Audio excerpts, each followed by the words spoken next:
Hello बच्चों, आज हम लोग सीखने वाले हैं प्रश्नावली 1.1 का 2 नंबर क्वेश्चन। ठीक है, हम लोग पहले वीडियो में सीख चुके हैं 1 नंबर क्वेश्चन का 3 क्वेश्चन था जो हम लोग बना चुके हैं। आज हम 2 नंबर क्वेश्चन बनाएंगे, ठीक है ना। चलिए तो हम लोग स्टार्ट करते हैं। ठीक है, तो सबसे पहले हम आप लोगों को क्वेश्चन पढ़ के बता देता हूँ। ठीक है, तो दर्शाइए कि कोई भी धनात्मक विषम पूर्णांक, ठीक, 6 क्यू + 1 या 6 क्यू + 3 या 6 क्यू + 5 के रूप का होता है जहाँ क्यू कोई पूर्णांक है। ठीक है ना। तो हम लोगों को सबसे पहले क्या करना है, सबसे पहले हम लोगों को लिखना है हल। ठीक, हल आगे लिखेंगे मान लीजिए, मान लीजिए, ठीक, ए कोई क्या है, ए कोई धनात्मक विषम पूर्णांक है।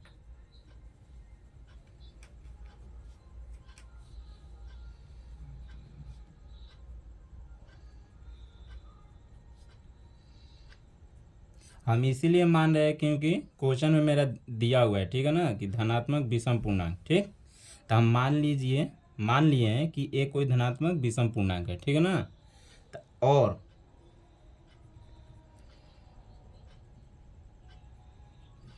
और बी बराबर 6। ठीक, बी बराबर 6 हम क्यों लिखे हैं, तो हम बता रहे हैं आप लोगों को बी बराबर 6 इसीलिए मानते हैं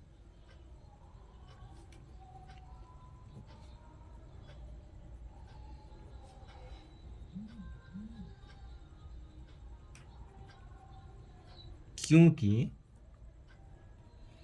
दी गई संख्या क्या है, संख्या का रूप जो है ना, संख्या का रूप 6 क्यू + 1 6 क्यू + 3 6 क्यू + 5 का है। ठीक है, जो मेरा संख्या है वो 6 क्यू + 1 6 क्यू + 3 6 क्यू + 5 यानी 6 क्यू के रूप में है। तो इसलिए हम लोग बी बराबर 6 मानते हैं। ठीक है ना।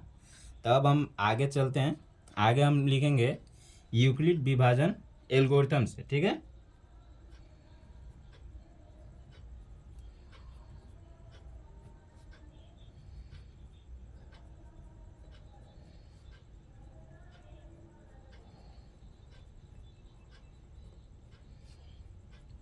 एल्गोरिथम से। ठीक, ए बराबर क्या लिखाएगा, ए बराबर लिखाएगा BQ + R, जहाँ आर का जो मान है ना 0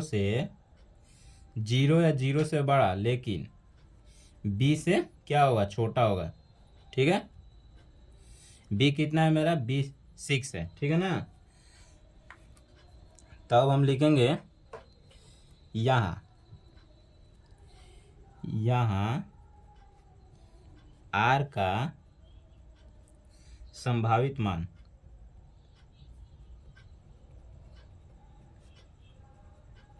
आर का संभावित मान कितना आएगा, हम लिखे हैं कि 0 या 0 से बड़ा होगा। ठीक है, आर का मान, लेकिन बी से छोटा होगा। तो बी मेरा कितना है, यहाँ पर बी कितना है 6। तो हम लोग 0 या 0 से बड़ा लिखेंगे, यानी 0 लिखेंगे, 1 लिखेंगे, 2 लिखेंगे, 3 लिखेंगे, 4 लिखेंगे, 5 भी लिखेंगे, लेकिन हम 6 नहीं लिखेंगे क्योंकि मेरा आर का मान जो है ना बी से छोटा है। ठीक है, तो 5 है। ठीक है, अब बारी बारी से हम लोगों को आर का मान रख कर आगे बढ़ना है। ठीक है ना। तो सबसे पहले हम लिखेंगे जब आर बराबर 0 रखने पर, बारी बारी से आर का मान 0 इसमें रखकर हम लोग हल करेंगे। ठीक है, तो ए बराबर बी का मान कितना है मेरा 6 है, तो बी बराबर 6 लिखेंगे, 6 क्यू प्लस आर का मान कितना है, बारी बारी से लेंगे, जीरो रखने पर, तो जीरो रखने पर मेरा आ जाएगा 6Q। ठीक, समीकरण 1 हो गया। थोड़ा ऊपर कर लेते हैं। अब फिर आगे लिखेंगे, जब हम r का बराबर 1 रखेंगे तो मेरा कितना आएगा, a बराबर 6Q प्लस 1 आएगा। ये समीकरण 2 होगा। जब r बराबर 2 रखेंगे तो a बराबर होगा 6Q प्लस 2, समीकरण 3 होगा। ठीक है, जब इसी तरह हम लोग आगे बढ़ते जाएंगे, 5 तक करेंगे। ठीक है ना, उसके बाद जो आएगा निर्णय हम बताएंगे आप लोगों को। ठीक है, तो अब r बराबर हम 3 रखेंगे तो a बराबर होगा 6Q प्लस 3। ये समीकरण कितना हो गया, 4। जब r बराबर 4 रखने पर a बराबर होगा 6Q प्लस 4, समीकरण कितना हो गया, 5। ठीक है, अब एक बार लास्ट हम रखेंगे, जब r बराबर 5 रखेंगे तो a बराबर होगा 6Q प्लस 5।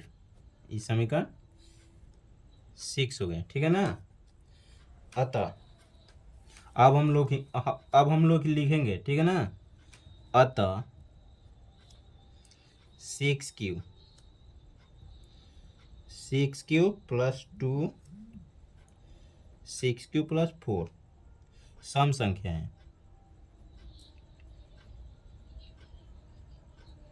संख्याएं हैं, जो मेरा 6Q है, 6Q प्लस 2 है, 6Q प्लस 4 है, ये तीन गो जो है ना मेरा सम संख्या है। हम लोगों को विषम संख्या, धनात्मक विषम संख्या ऊपर है। ठीक है, हम दिखा रहे हैं आप लोगों को, देख लीजिए।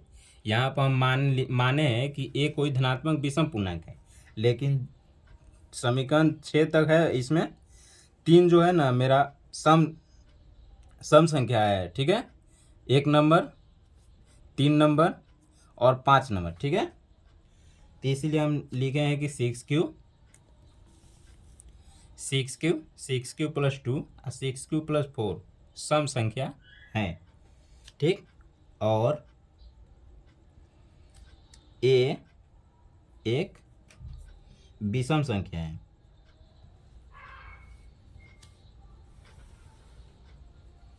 संख्या है। ठीक है, इसीलिए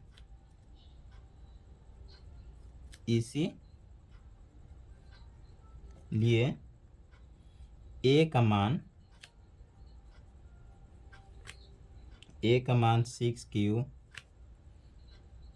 6Q प्लस 2 और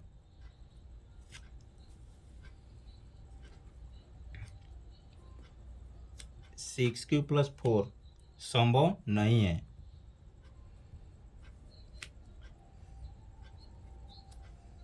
ठीक है, संभव नहीं है। क्यों नहीं है, क्योंकि 6Q प्लस 2 और 6Q प्लस 3 ये जो तीनों है ना मेरा सम संख्या है। हम लोग को विषम संख्या निकालना है, क्योंकि ये मेरा जो है ना वो विषम संख्या है। ठीक है, तब लिखेंगे अतः या इसलिए a बराबर 6Q प्लस 1 या 6Q प्लस 3 या 6Q प्लस 5 ही संभव है।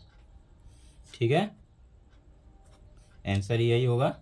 हम लोगों को क्योंकि दर्शाना है था कि जब ये कोई धनात्मक विषम पूर्णांक होगा तो क्या मेरा 6Q प्लस 1 या 6Q प्लस 3 का रूप का होगा, 6Q प्लस 5 का रूप का। तो हम लोग दर्शा दिए हैं बारी बारी से मान रखते हुए। ठीक है, अब हम लोग आगे 3 नंबर क्वेश्चन देखेंगे। 3 नंबर क्वेश्चन मेरा ये रहा। रुक जाइए, हम आप लोगों को क्वेश्चन दिखा रहे हैं। ठीक है ना, ये मेरा 3 नंबर क्वेश्चन है। इसको भी हम लोग बनाएंगे। सबसे पहले हम आप लोगों को पढ़ के बताते हैं कि इसमें क्या लिखा है, क्या करना है। ठीक है ना, तो लिखा है कि किसी परेड में 616 सदस्यों वाली एक सेना यानी आर्मी की टुकड़ी को 32 सदस्यों वाले एक आर्मी बैंड के पीछे मार्च करना है। दोनों समूहों को समान संख्या वाला स्तंभों में मार्च करना है। ठीक है, मार्च करना है। उन स्तंभों की अधिकतम संख्या क्या है जिसमें वे मार्च कर सकते हैं। ठीक, तो सबसे पहले हम लोगों को लिखना क्या है, हॉल। ठीक है, रुक जाइए। सबसे पहले हम लोगों को लिखना है हॉल। हॉल में लिखना है सेना की पहली टुकड़ी में सदस्यों की संख्या। सेना की पहली टुकड़ी में सदस्यों की संख्या कितना है, 616। ठीक है, और दूसरी टुकड़ी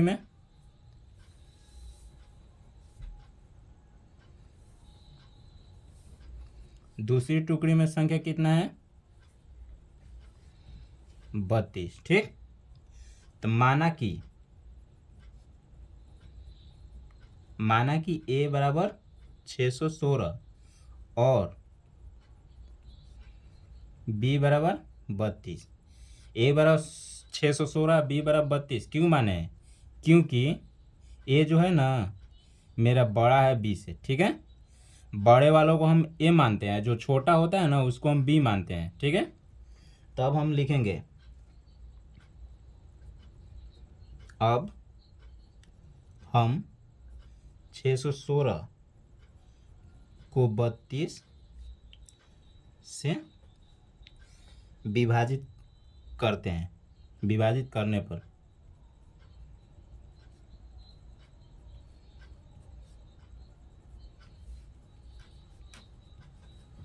ठीक, यानी यूक्लिड विभाजन एल्गोरिथम से। अब आगे लिखेंगे यूक्लिड विभाजन एल्गोरिथम से। ठीक है, किस रूप में लिखना है हम लोगों को, तो ए बराबर बी क्यू प्लस आर, जहां आर का जो मान है 0 या 0 से बड़ा होगा, लेकिन बी से क्या होगा, छोटा होगा। ठीक है, तो हम लोगों को पहले साइड में भाग करके देख लेना है। ठीक है ना, उसके बाद हम लोग यहाँ पर लिखेंगे। तो यहाँ पर हम भाग विधि से अब सबसे पहले आप लोगों को करके दिखाते हैं। यहाँ पर साइड में आप कभी भी क्वेश्चन बनाइएगा तो जो भागा है ना वहाँ पर, यहाँ पर मत बनाइएगा। जहाँ पर आप क्वेश्चन को सॉल्व करिएगा यहाँ पर नहीं बनाना है। ठीक है, साइड में कहीं पर बनाकर उसके बाद यहाँ पर हम जो लिखेंगे आप लोगों को लिखना है। ठीक है, तो हम अभी आप लोगों को समझाने के लिए यहाँ पर भाग कर रहे हैं। ठीक है ना, तो हम लोग 32 से भाग देंगे 616 में, कितना बार में जाएगा। सबसे पहले एक बार में देखते हैं, 32 घटेगा तो कितना बचेगा, 9। 5 में 3 घटा 2, 6 उतरेगा, कितना बार में जाएगा, 9 बार में जाएगा। ठीक है, 9 दूनी 18, 29 27 1 28। अब घटाओ तो 16 में से 8 घटा 8, 8 में से 8 घटा कुछ नहीं बचा, 2 में से 2 घटा कुछ नहीं बचा। ठीक है, अब हम 8 को HCF ऐसे ही निकाला जाता है। ठीक है ना, जो शेष बचता है उसको ब्रैकेट में कर जिससे हम भाग देते हैं उसको अब यहाँ पर लिखना होगा। ठीक है, 32। तब कितना बार में जाएगा, 4 बार में ख़त्म। ठीक, तो 2 बार में मेरा ख़त्म हो गया। तब हम लोग को यहाँ पर लिखना है, तो क्या लिखना है, सबसे पहले लिखेंगे हम लोग चरण नंबर 1। ठीक, इसी के रूप में लिखना है, ए बराबर बी क्यू प्लस आर। ए मेरा कितना है, ठीक, ए मेरा कितना हुआ दिया हुआ है। ठीक है, 616 बी कितना है 32, बी कितना है 32, क्यू, क्यू को ही हम लोग भागफल कहते हैं, तो क्यू मेरा कितना है 19 मल्टीप्लाई 19 प्लस आर का मान कितना है मेरा 8, जो शेष आता है ना उसी को आर कहते हैं, ठीक है। तो आर का मान कितना है 8। तो इस चूंकि आर बराबर नॉट इक्वल जीरो, यानी मेरा आर का मान जो है ना अभी जीरो नहीं आया है, तो अभी हम लोग आगे बढ़ेंगे, ठीक है। तो अब लिखेंगे चरण नंबर 2, ठीक। ए बराबर बी क्यू प्लस आर, ए का मान कितना है अब यहाँ पर हम लोग को देखना है, ठीक है ना। ए का मान कितना है, बी कितना है, क्यू कितना है, तो ए ये वाला होगा। अब ए कितना है मेरा 32, बी कितना है 8, क्यू कितना है मेरा 4, तो मल्टीप्लाई 4 प्लस आर का मान कितना है, जब कुछ नहीं है तो कितना होगा 0, चूँकि आर बराबर 0, ठीक। आर बराबर 0 आ गया, तब हम लोग को आगे नहीं बढ़ना है, ठीक है। तो इसी पर आंसर हम लोगों का निकलेगा, ठीक है। तो अब हम आप लोगों को आंसर बताता हूँ कितना होगा। इसलिए 616 और 32 का HCF कितना होगा 8, 8 से विभाजित किए हैं, पूरा पूरी कट गया है, ठीक है ना। तो इसलिए मेरा जिसे हम विभाजित करते हैं वही HCF होता है, ठीक है। यहाँ पर देखिए 32 हम लोग विभाजित कर रहे थे तो नहीं कटा था, शेष 8 बच गया था, तो इसलिए मेरा 32 नहीं हुआ HCF। लेकिन 8 से इसी को यहाँ पर लिया कर हम लोग विभाजित कर रहे हैं तो पूरा पूरी कट गया, ठीक है ना। तो 8 जो है ना ये HCF हो जाएगा, तो 8 मेरा HCF हो गया। तब हम लिखेंगे अतः स्तंभों की अधिकतम संख्या कितना होगा,